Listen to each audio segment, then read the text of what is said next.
Hello. Hello and welcome to this afternoon session. Hopefully you can hear us. Not everyone's melting. We are slightly melting over here. And I feel like I've used up quite a lot of brain capacity on listening to all the amazing talks this morning. So hopefully we can find some. So this session is on designing new neighbourhoods to support activity and everyday play. And actually, at the end of the last session, the gentleman in the green T-shirt, who's now left, teed us up for this very conversation, but hopefully he'll return to ask his question again. I'm Harriet Saddington. I'm an architect, and I'm chairing this discussion today. Here I have Dinah Bornat, a fellow Blue wearer, co-founder of ZCD Architects and author of All to Play For, How to Design Child-Friendly Housing, and a mayor's design advocate. And I also have Gary Hall, Senior Development Manager at Homes England. Gary sits within the Master Development and Design team, working across the agency and with partners to ensure quality of delivery. I hear. So we're going to expand on that. So all the things we've heard, you would really think that in a new place, let alone a new town, we could get it right. But unfortunately, that doesn't seem to be the case.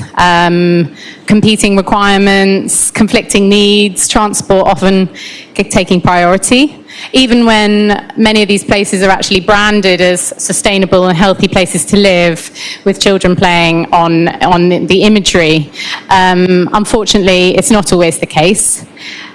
So it seems obvious to us, but how do we actually get there? How do we achieve what families and young people desperately need? And we're hoping not to talk about negatives too much, to hear about some positive ways to address the challenges, and to hopefully have lots of questions from the audience as well. I'm going to start with Gary, please. So Homes England, the government's housing accelerator, what are you doing to facilitate these better new neighbourhoods? Hello, everyone. Oh, can I just apologise in advance for the absolute state of me? I don't know how you're all looking so fresh. What are we doing? Well, I don't think it's too much of a secret that for a long time we were very focused on delivering housing numbers, and Homes England has been the kind of enabling arm of government when it comes to delivering new housing. There has been a recognition, and I don't think it's too controversial to say that the quality wasn't there. And the good news, I think, anyway, the positives that I've taken away are that there's a kind of redoubling on ensuring that what we build isn't just kind of in volume, but that it's got everything you actually need to create somewhere that people want to live and that can enable a kind of healthy and active lifestyle, that kind of thing. So with that in mind, we have been working we don't really build anything. We work with developer partners to get things built. But what we can do through the various mechanisms that we've got through funding, land purchasing, that kind of thing, we can enforce design standards and design quality benchmarks where perhaps a normal developer might choose not to, perhaps, or where maybe a local authority just doesn't have the capacity to go in and kind of chase that level of quality. So if you want public money and public help, you have to sign up effectively to some of the quality benchmarks that we put in place. And the massive push at the moment, and I'm sure it's not going to be a surprise for any of you, is around not building housing estates, but building kind of essentially new settlements, new places, and all the connotations that brings. So that's something I always kind of put it, it's we can build houses, but really you need a reason to leave your house and go out and do stuff. I've got some slides that I can advance while I'm sort of. Our main design toolkit is Building for a Healthy Life. Show of hands if you've ever heard of this. It's not place specific. It's meant, the idea is that you can progress through the various considerations within it, and you would, if you kind of consider everything in the round, you'll end up with something approaching a nice place to live. But play is included, and it's encouraged through this system. We actually benchmark all our schemes using this. One of the things that's good about this is actually the house builders have co-written it with us. So we've tried to get that kind of corporate buy-in so that they can't turn around and say it's something we're doing to them. This is very much meant to be a collaborative thing. If we skip on, sorry. Oh, shall I just, is it just that? Take charge. Yeah, oh, look, check that out. So at the scale that we work out, where especially for me, I'm, you know, if I do have a specialism, it's probably large-scale master planning or design coding for very large-scale, multi-phase, multi-year developments.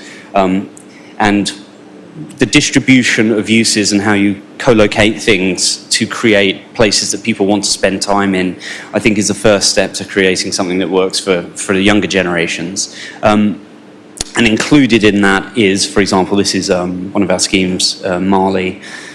We have shops, a school, a space outside that, I mean, it's not a play space as such, but it doesn't discourage it. But what it can be used for is events.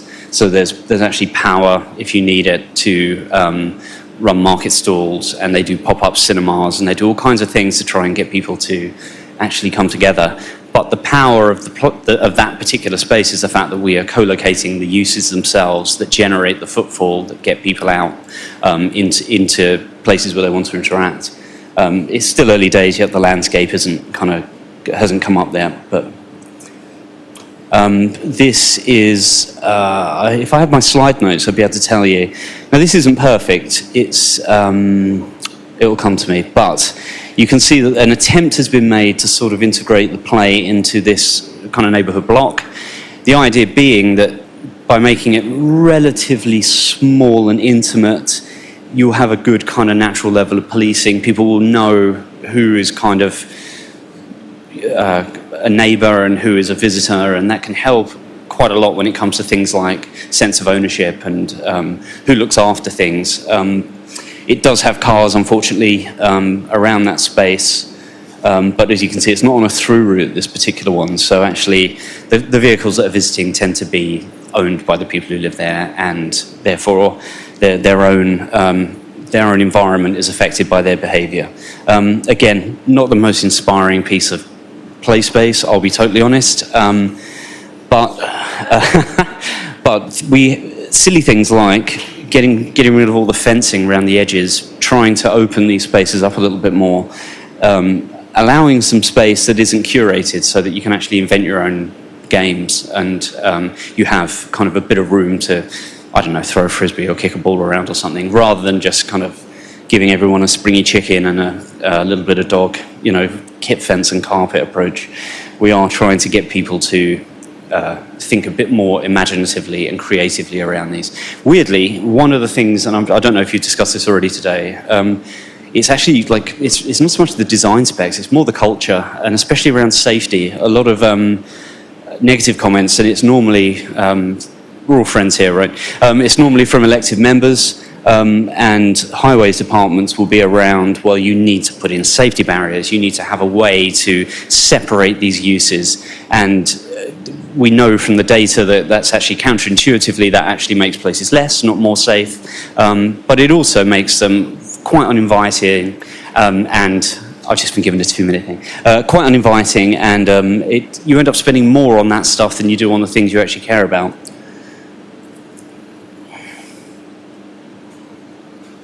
Aha, hang on. This is an attempt to put, this is Port Loop, these are all, actually the urban splash scheme, they've gone bust unfortunately. This is a modular construction system, but the buildings aren't the interesting bit. The interesting bit is that here you've got a courtyard space with, and what you're doing is, it's controlled access. This allows people a small back garden, but what they sacrifice in terms of their own privately managed space, they make up for by having a much bigger and arguably better shared space that they can all have access to. This obviously gets children away from cars, and it just adds that little layer of you know everyone who's in that space is meant to be there. It will be pretty obvious if someone's not. It means you feel able to leave things out. For example, like I don't know, your weird little plastic car thing that kids ride around in. You don't have to take everything with you like you would in a public park, for example. And here, just to prove that people do actually live there and go and use the space. We're pushing densities at the moment, and arguably should have been all along, for all kinds of sustainability reasons. And one of the trade-offs that we have to sell to people when you're trying to persuade families to live in dense places is that they do have something immediately on their doorstep that makes up for their lack of private amenity. It's not an easy sell, but the problem we've had is we've got this conveyor system whereby if you want to have a family, the only suitable housing is at the edge of the settlement. You go and buy your 3-bed house with your, garage. You have to drive everywhere. And it leads eventually, when the children have moved out, to under occupancy and lots of intense kind of carbon use and inefficiencies around how you actually operate a place like that. Getting people to live in cities and providing them with the social supports they need is critical if we want people, again, to come outside of their homes. And just a final slide, I believe. One of the big issues, of course, is around the land take for Homes England, is around the land take in terms of providing various on-site uses. Well, the most efficient thing to do is to combine them, and we are pushing hard on making spaces multifunctional so that if you have to do water management, that's fine, but why not also make it playable? Why not make it a biodiversity corridor where it can be? Why not allow it to add several different functions within the same footprint? And not only, I think, kids love this stuff. They like to go out, explore. It's got a kind of a sensory experience to it. But we have to do this anyway. This is solving an engineering problem, and we can lever some extra benefits out of it. I think a kind of good rule of thumb is quite often a single intervention can solve several problems if done well. And then my final slide, I promise. This is another one of our schemes. It's a Bristol City Centre one, and unlike a normal piece of standing water that is designed engineering-led, it'll have big fences around it. You're not allowed anywhere near it. It screams danger. We actually designed this so that kids could actually get down and interact with the space. They can paddle if they want. They can see the various bits of wildlife that live in there, and it helps you kind of keep in contact with the greenery around you rather than it just being decoration. So those are my very quick slides from our perspective, and I'm going to hand over now. Thank you very much. I've got quite a few questions, but I will try and save them before we go to Dinah, or after we've heard from Dinah, rather. So thank you very much, Gary. Dinah, you hopefully are going to tell us a bit about your book and the work that you do, and also you have these 4 child-friendly principles, which I'm just going to put out there. I think everyone should be remembering them, so maybe you can touch on those too. Go for it. Okay. Everyone hearing me okay? Brilliant. Okay, so I haven't got very long, so I'll try and squeeze in an awful lot of work into a short space of time. So it's hard to do this. Chapter 1 of the book, which is available downstairs, is back to this idea of the doorstep. That's the space that we had that we lost to cars, that we could play out in. This photograph was taken in the 1970s, I believe, in and around Elephant and Castle.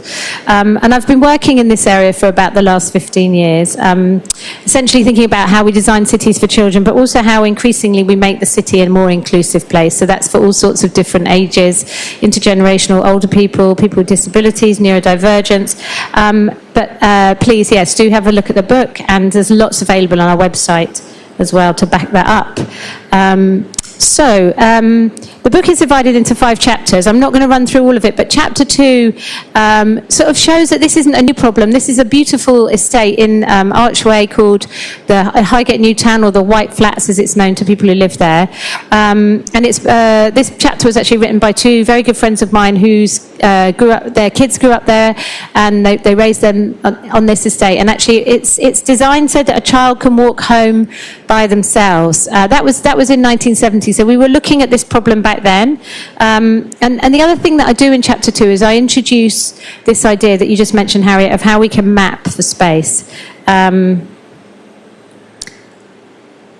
I just wanted to pop that one in because it's the same estate. And actually, this is what you do on a hot day, right? You've got the tap from your kitchen, and you can put a paddling pool out there, and you can use that space, that multifunctional space in front of your home, to do exactly what you need to do, which is to cool the kids down.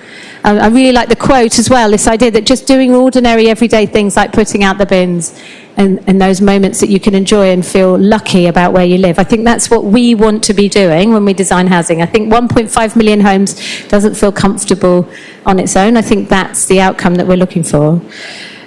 That photograph was taken in 2012, and I remember, you know who that is, don't you, Sarah? That's my son, Isaac. I remember writing a blog actually at the time about the art of mucking about, I called it, and I said I hope that he grows up to be kind of somebody who starts off on the doorstep playing out and can kind of use the city and roam as far as he wants. And he jumped in the Shadwell Basin yesterday with his friends, so I think I may have won on that one, or maybe he's won, I don't really know, slightly scary. But back in 2012, we did our first Play Street in Hackney. Big shout out to Hackney here, woo, and all the positive grassroots ideas and kind of behaviours that have come out of the borough that sort of, when we started this Play Street, which I like to claim as the first one in the borough and the first one in London, but not the first one, of course, because it comes from Bristol and the brilliant work of Alice and others who's here today. But the fact that Hackney was like really open to this idea, and that from that programme we all started thinking about how we could design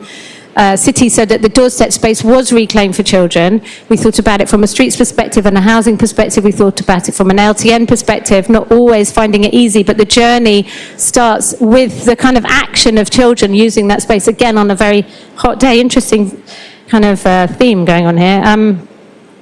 Fast forward a few years and we got lots of funding. This is another housing estate or another part of Hackney, the de Beauvoir housing estate. And we've been funded for doing hundreds of hours of observational work, finding out where children were playing on their doorstep and where they weren't, so that we could come up with a really simple system. It had to be really simple. It had to use data. It had to be scientific. So we talk an awful lot at events like this about let's start with the social, let's start with the soft and hard to measure. 15 years ago, I set out to make it really easy to measure. I set out to make a social science out of it. I set out to innovate, and I think it's done that and more. These are the really simple principles. If we map and design for these elements, then we will see children playing. If we can also support them in doing so, for things like what Jasmine showed us. It's from a space planning, architecture, urbanism point of view, it's a new urban theory that kind of adds to the very strong urban theories that we've been using for the last sort of 30 or 40 years, and brings in a new one. And it starts to define this idea of the doorstep and the importance of the doorstep that's been lost to the car. So to answer the chap in the green t-shirt, this is how we do it. This is how we do land use. This is how we do the hard numbers, money side of things that we have to do in our meetings. The space needs to be car-free. It needs to be almost entirely car-free, but interestingly, it doesn't always have to be totally car-free, as anybody who grew up on a cul-de-sac, I did for a bit of my childhood, will tell you. It has to be connected to another space. It needs to be somewhere that you walk through to get home or to come out. It needs to form part of a network of spaces.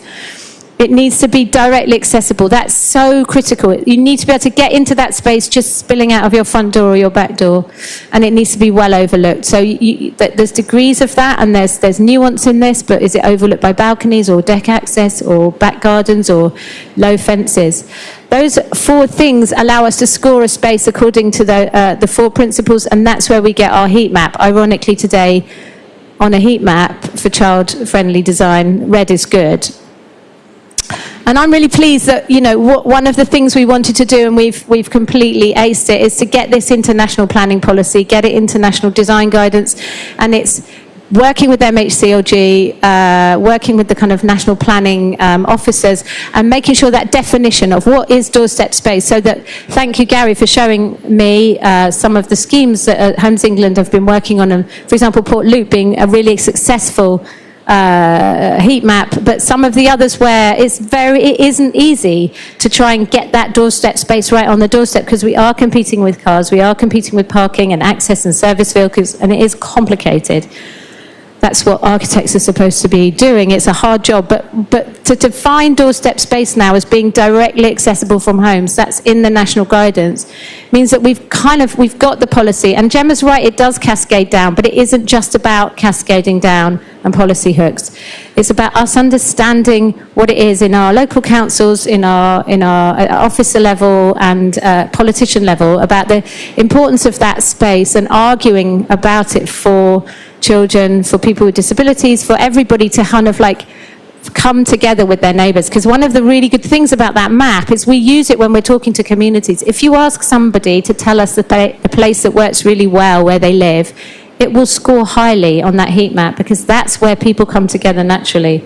So it becomes a language that we can all use and we can all refer to, rather than a kind of highfalutin kind of architectural and/or sort of vague words that we often use in policy.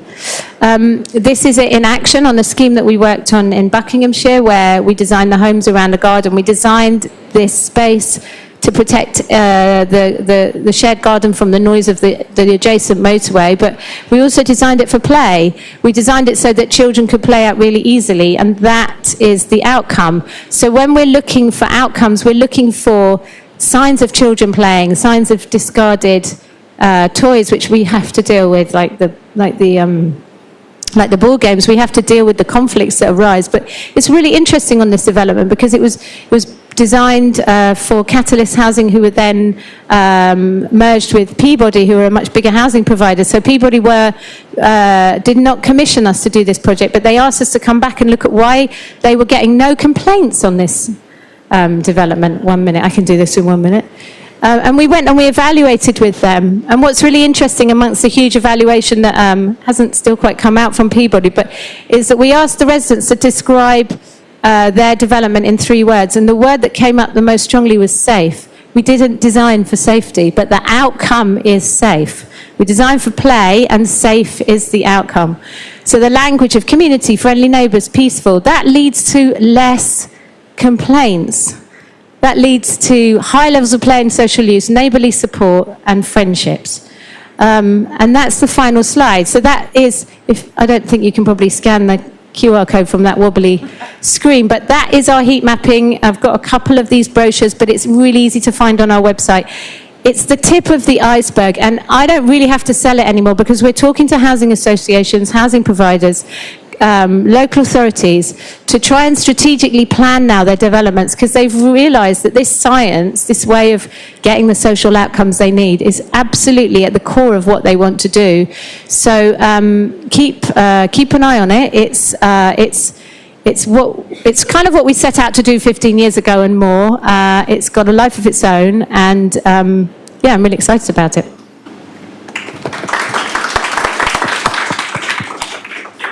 Thank you. So before I open it up to the floor, I just wanted to ask Gary a question to you first. And I'm sorry, it's a bit mean, but I feel like I have to ask it on behalf of the audience. Is it, what are you wearing? No. But you could answer that too, but no. It's, where are the people in your images? And I think you said it's because they're not finished yet. But I just want to add to that, before you say it's because they're not finished yet. Maybe it's not. But to say, sometimes you start out with the best intentions. You have the Building for Healthy Life, you have all the right brief, things get diluted along the way. How do you, as Homes England, hold developers to account, incentivise them to be better, and kind of analyse what went wrong and learn from it? I know it's not all on you, but... Thank God it's not on me. No, it's a fair point. And a lot of the images that you saw without people in them is not because they're not finished, it's because locationally they are the sort of places where everyone gets up in the morning, they go to work, the kids go to school. And the sort of times that you might go around and take photographs, the places are pretty dead, they're pretty empty, and that's a kind of bigger conversation about where we're choosing to try and build new places, and about, really back to your point about are places on the way to somewhere else, are they integrated into a bigger network? It's a massive issue that we have, and there are no good solutions beyond trying to choose our sites more sensibly, that kind of thing.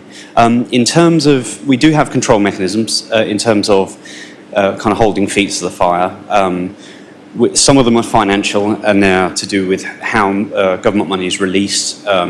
It's pretty tedious to sit here and talk about it, but we operate a building lease system, and we have actually quite a lot of power to go back and say, this isn't good enough, come in and do it again, for example. A lot of this is kind of self-policing, because a lot of these developers, they want to work with us, quite frankly, because we've got relatively deep pockets, and we can go in and unlock pieces of land that otherwise are not able to be developed due to infrastructure issues or coordination around supplying electricity and water, for example. And that's a kind of soft power thing, which I think works quite well. But we also vet people who operate in our... So we have a kind of consultancy panel that we can draw from, so you can't just go out and commission anyone. But to even make to qualify to go onto that panel in the first place, you have to go through a rigorous assessment process, not just about, are you a well-constituted company, but we check your track record, and you can get kicked off if you fail to deliver, and then you won't get commissioned, because our developer partners, if they want to use our money, have to procure their consultants from that panel. So there are various points. The sad thing is, and this is something I'm sure everyone in the room's experienced, it can be quite dependent on who you've got in the room on the day, rather than what tools and processes you've got in place. It shouldn't work like that. You should be able to have a system that pushes aside all the kind of worst intentions. But the reality is, get a good design team, get a good architects, if we ever get architects. A lot of these large-scale housing schemes... Hey, we're on the framework. Yeah, are you on the framework? We haven't ever won any work, though. Not yet. This is a travesty. I just want to say I don't get to decide any of that, so... Okay, so there are mechanisms, and then the learning. We need to all be, as an industry, doing all sorts of post-occupancy all the time, because these places aren't just finished and then left. Some people are really, really good at it. Yeah. We are developing we've got an audit system now that we didn't have a few years ago, believe it or not. I mean, it really, it just wasn't on the agenda. It was all about numbers. But now we go back and we do post-completion surveys. We go back and we examine approved plans versus what got delivered. Yeah, that kind of thing. So it's happening, but yeah. Okay. Sorry, I wasn't looking at the clock because of you. I just realised that it's over there. Thank you. Maybe we're getting to questions from the floor, so please put your hand up if you've got a question, and we'll get a mic to you. Can I say something about the evaluation? Because I think it's brilliant as a point. And once we gave some advice to the UK Green Building Council when they wanted to find out about what attracts people to, certain places, whether they were renters or homeowners, and it was a mosaic study, very deep. And they asked us about, there were 20 questions, I think, and I asked them to put a question on that was, can children play out? And they were very confused by that question, and they said, but a green space nearby, isn't that the same thing? And I said, no, that's not the same question. And I think we had to chuck one question off to get that one question on, but it was a really interesting question, and it actually came up very highly as one of the indicators of why you'd want to live somewhere. Much, much higher than a south-facing garden and a lot of other elements. And then colloquially, it's a very kind of understood phrase, can children play out? I know what that means. I know exactly what that means. But somehow in our evaluation, we've sort of lost it. It's become lost in a kind of slightly tick-boxy approach. I'm not pointing at you, Gary, it's not fair, but that's a bit more about sort of land use rather than outcomes like playing outside. Are children playing outside a lot? And I think you're right. If you go there on a quiet afternoon, any residential area, you probably won't see very many people outside. So the evaluation also, I think, needs to have that child element in it, doesn't it? Yeah. I think the way that you also talk about that space as being a place for social interaction is really important. And we heard this morning about kind of horrible percentage figures about how caregivers and parents are depressed because they're lonely. And so I suppose that speaks to that as well, that it's not just, your child has a place to play, and the things that revolve around that are equally important. Yes, please. Hi. Ask your question. Is that on? Have to. Yeah. I want to build on the question that was asked about how Homes England makes this happen. So I'm a councillor in an area where there's a huge regeneration project called Woodbury Down. It's quite well known. Lots of people write negatively about it. I think it's good. But in Woodbury Down, people play out on the old estate. It's crap. It's absolutely crap, right? But kids play out. In the new spaces, which have been very carefully landscaped and designed to take into account the needs of, all users, kids don't play out. They're not well used. So they've got lovely internal gardens that are not well used. And I just wondered kind of what more can, I know it's not Homes England because we're in London, but, what more can, the GLA who do look at the plans and so on do to hold a developer to account to go, we really need this to actually work for residents, not just to look nice on your sales brochures. I actually think, going back to your spatial analysis that you've undertaken, and I totally take the point, I call it forced fun. This is the bit where you're allowed to have fun. And that's just not how a properly kind of constituted social arrangement within your built environment should work. I mean, it should be incidental, it should be emergent, it should be something that is enabled to happen without being designed specifically.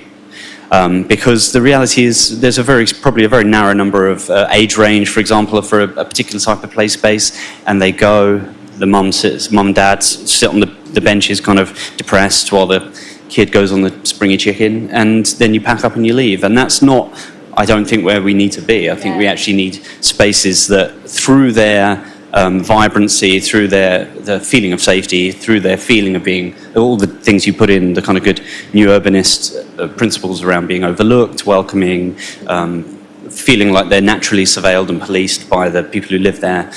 Things can just happen in those spaces, like you were saying about on an existing estate, almost in spite of the design rather than because of it. And I think that's true. But one question back to you is, are you, just to be very technical, because I think that actually London planning policy needs to shift on this, and conversations that we've had sort of recognise this. But are they podium spaces or are they ground floor? Some are podium. Yeah, and I think I'm finding it easier now in meetings to say, guys, listen, podium spaces aren't working. And people are saying, no, you're right, they're not. And I think they don't, like our observation kind of revealed that. I think the heat map is really good, but it goes so far as when it gets incredibly dense, those courtyard spaces are highly kind of like not just contested, but very overlooked, almost too overlooked. And I think somehow maybe... And we were looking at this at Gascoigne, where you've got quite tiny courtyards, but the courtyard is kind of the way out. It's not the play space. So it kind of needs to be the way home, where you park your bike, where you chat to your neighbours. But then the question, and I'd love this question to be a proper question, is where do you play football? Like every time I look at a development, it's like, okay, where are they going to play football? And they go like, oh, over there, a kilometre away. And I go, and again... Let's just ask that question again. Where's the 8-year-old playing football? Where are they just running downstairs, having a game with their mates? Because what we tend to do is put things in space rather than look for outcomes. And actually, Woodbury Down should have been a really good example of like actually working out what was happening and trying to recreate it and build on it, rather than going, well, we've ticked the boxes of the SPG and the London plan, but we don't really know what we're doing. And the supplementary planning guidance that goes with the London plan is really out of date, and it says that the doorstep spaces for the under 5, which on a high density development is no under 5 is playing outside by themselves, and the springy chickens are just a joke now. Everyone uses them as a joke because parents want to meet other parents. So like we need to flip the policy without diluting it. But I think to your point, there'll be lots of reasons, as well as management, as well as stewardship, as well as culture, like the play culture. Is it okay? And I think it's a kind of lesson in the wrong outcomes from the design. Just wanted to add one thing to that. I think the planning system, the way we write policy and the way we think about these things is because we need something to measure. Yeah. That hasn't happened yet. It's very difficult to measure something that you're effectively saying is an emergent property of a well-designed place. It's much, much easier to say X square meters of this, built to standard, whatever. And you get back to the point where you say, well, I've done the thing, right? So that's it, job done, ignoring the outcome. Yeah. And there's probably the only thing kind of sadder than kind of spending money on kind of play spaces like this, or not having play spaces, would be building play spaces that don't actually work. I mean, you just think how better, where that money could have gone, and I think that about a lot of the infrastructure we put in, actually. We go back and visit it, and we think, this kind of didn't really work for anyone, and, we're always being told there's not enough money for things. So we need to be a lot more careful about that, I think. Thank you. It's a really good question, and I think courtyards, and you touched on that in your book, Dinah, and it's kind of evolving as you get more height, and we should learn a lot more from other countries beyond our own. Yes. Thank you very much, Dinah, sharing this amazing principle. And I would like to comment about your amazing quote, design for play, the save is the outcome. My question to you about planning for new housing estates, how to convince, how to work on, advocate for play is not just a swing and slide. And so, and the communities like to invite the community to let people that to know that children need more than swing and slides in new housing estates. Yeah, I mean, absolutely. And I think what's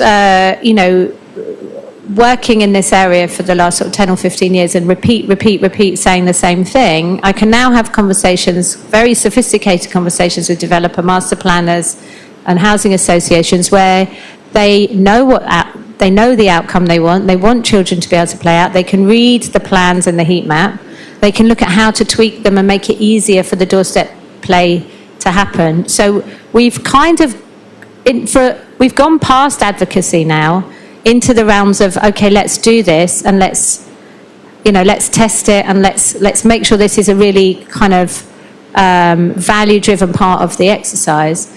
And so I think, I feel like it's great to be on stage, not reminding people why it's really important that children play outside. It's like, we're there, we know that, and the national policy is there in England. To be controversial, I'm not sure we need a play sufficiency duty, because I think we've kind of leapfrogged that into really high-level development. I know, listen to me, I'm controversial. Just And moving on now to Gary. Yeah. Did you have something to add to that or not? No, you didn't. I did. I thought but you were. now I'm No. just Okay. shocked. No. Just drop the mic, Dinah. Have we got any other questions? I hope so. Yes, there's one at the back there. But I think what you're trying to say, Dinah, well, you are saying, but it's similar to the point in the previous session about all these metrics and all these models that we're trying to meet, actually at the expense of just having a think about what's worked in that place before and what's going to actually work well in reality. I think I'm being unfair because I think play sufficiency is brilliant in Wales, it's brilliant in Scotland, but there's a sense of it's also quite involved, and it's like because we're sort of like thundering ahead with development and lots of housing. It's like we've just got to pull this thing in and make it catch up. Like if we kind of pause and stop and look at kind of like it wholesale across the country, I think we'll sort of like lose the momentum of the sort of understanding of where we are. So yeah, big up Scotland and Wales, but no thanks. We've only got a couple of minutes left, so please, 2 minutes left, so please ask your question. I'll talk quickly. Thank you so much. It's been so interesting to listen to. This is probably mainly for Gary. Sorry. You know, you showed the image of I think it was like the waterway that's been turned into a space. You said kids could go into it and stuff. I'm interested, obviously, when we're designing new spaces, we're trying to create places with lots of biodiversity and conservation, I imagine. I'm wondering how you balance the needs of kids who like to stomp on things and shout loudly and all those kinds of things with protecting nature. Like, how does that work? Yeah, that's an excellent point, and there is a time for divvying off space for nature where humans aren't really encouraged into for all kinds of reasons. It could be that kids are going to stomp on stuff, it could be ground nesting birds, it could be like all kinds of things, and obviously that's going to be very site-specific. What we generally find, though, is that we do have a lot of surface water to manage. So we do create new spaces, effectively. No, go. I can't go back. Never go back. So, I just also want to say, I think that picture looks like Edward Snowden. That's definitely not me. No, that's not me. No. Sorry about that. I'm probably going to get bumped off by the CIA now. It's an excellent point, and there is a time to make those divisions and to say, actually, no, this has got a function that is not amenable to being multifunctional. But we conflate B and G with play, and we shouldn't. Yeah. They're two No, totally, and I 100%. think that's where we get confused with like access to nature. But B and G is not play, but biodiversity net gain. SUDS, which is where he was showing like of drainage, that isn't B and G necessarily in that instance. That could be play, but we do. I think sometimes we try and then they have to be separate to be technical. Did that answer your question? You really threw me off there, Gary, with the whole picture. Imposter. Thank you very much all for listening. Oh no, the book is available downstairs. Thank you very much, Main. I will sign. Yeah. Yeah. Sign it. Look at him. He's brilliant. Yeah. Other books are also available downstairs. Thank you all very much for listening. I think, there's lots to learn. I'll try and sum it up. I can't, but I'll just end with your comment, Gary, about not forcing the fun, but making sure that we are thinking about it, I think, all the way through. So not forcing the fun in little parcels. There's lots and lots of work to do. So please come and talk to these two experts. Thank you.